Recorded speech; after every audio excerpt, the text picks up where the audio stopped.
Yo, what is going on? This is Philip Jean-Marie, aka Max Cooper. I'm actually here at the Power Morphicon, and I wanted to show you my wonderful helmet. I also wanted to shout out everyone who watched Power Rangers Wild Force, and even the old fans and the new fans. Also want to let you guys know, shout out to Tiger Tales. It's an audio storytelling channel on YouTube. Make sure to go ahead and like and subscribe.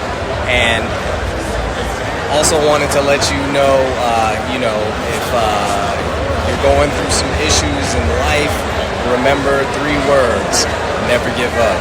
All right. So I hope everyone is doing well. Love you a lot. Peace. Hello everybody and welcome to Tiger Tales Mysterious Origins, a place you'll find original storylines written and read to you by your host, me, Tiger.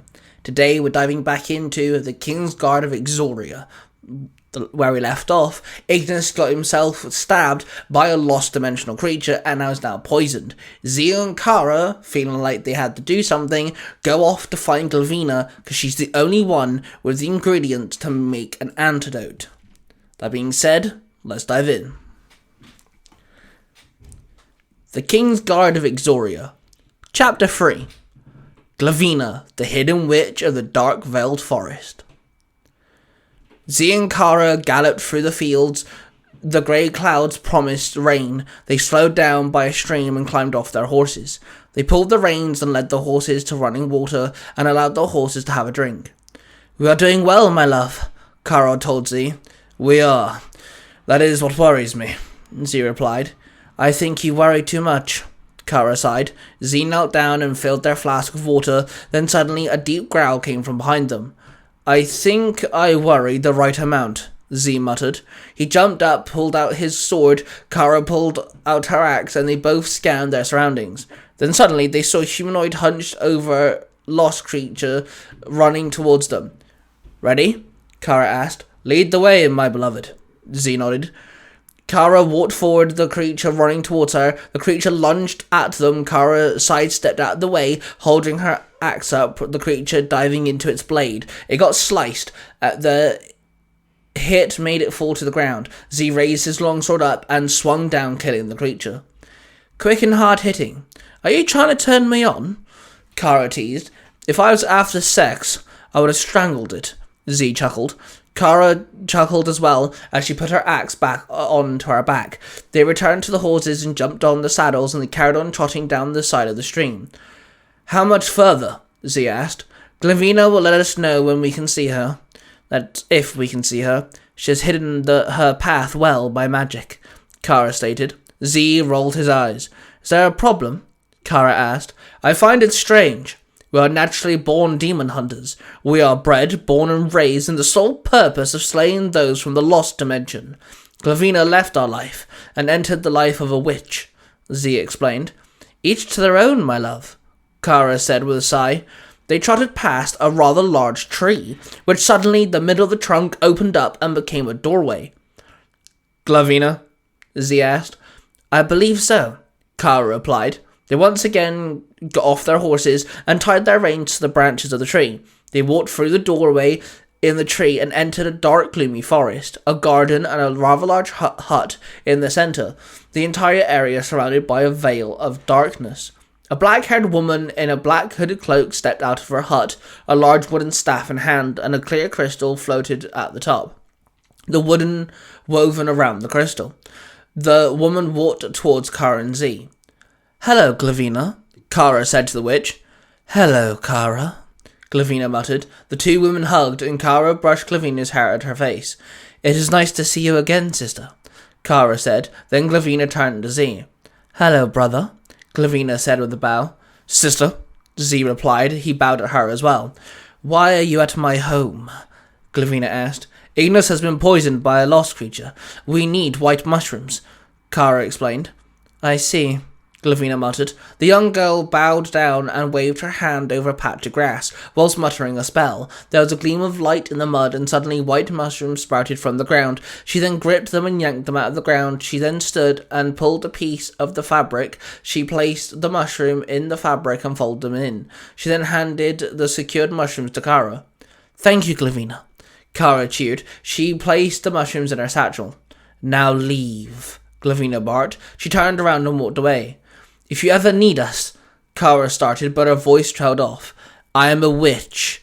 I know what I'm doing, Kara, Glavina growled. She then walked away and headed back into her hut. Kara looked rather sad. Z placed his hand on his wife's shoulder. Then they both walked up to the slight hill and climbed through the doorway, stepping out of the tree. They watched as the tree trunk closed up, the bark sealing the doorway once again.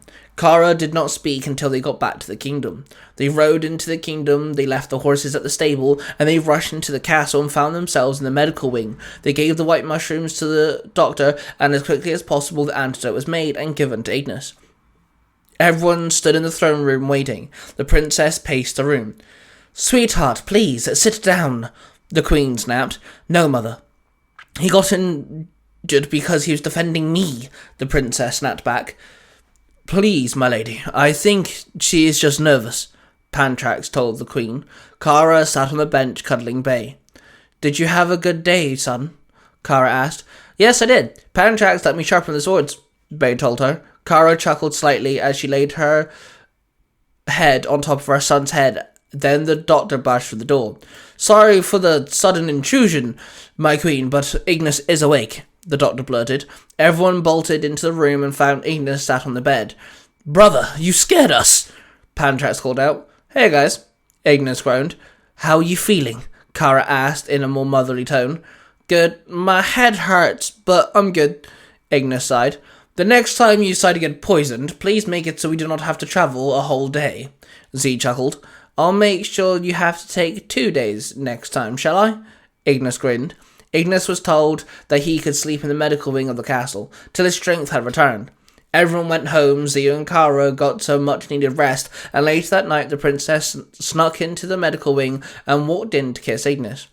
You worried me, the princess whispered. I'm sorry, Ignis sighed. The princess leaned in front of the kiss, but this one lasted half the time, as the first Ignis pushed the princess back. Do not worry, the guards will not hear us, the princess said softly. No, I must tell you something, Ignis told her. What is it? The princess asked. Those feline-like creatures from the Lost. They were not here to fight us, but to warn us of something. That night, they manipulated him. They injected him with the same poison. I saw things, Ignis explained. They were just dreams, the princess said, cupping his face. No, this was real. They were warning us of something. Something big is coming. Something powerful. And it wants to burn humanity to nothing but ash, Ignis warned her. The princess took a step back as she looked at the seriousness on Ignis's face. She looked at his scared eyes and nodded in understanding.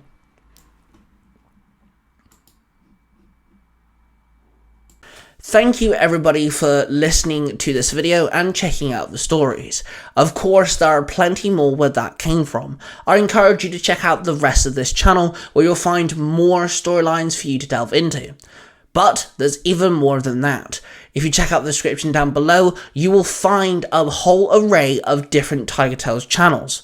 Each Tiger Tales channel is made for a specific purpose and hosts a whole array of different types of storylines. So I encourage you to check out the other Tiger Tales channels and delve into a massive amount of storytelling by myself and the Tiger Tales partners.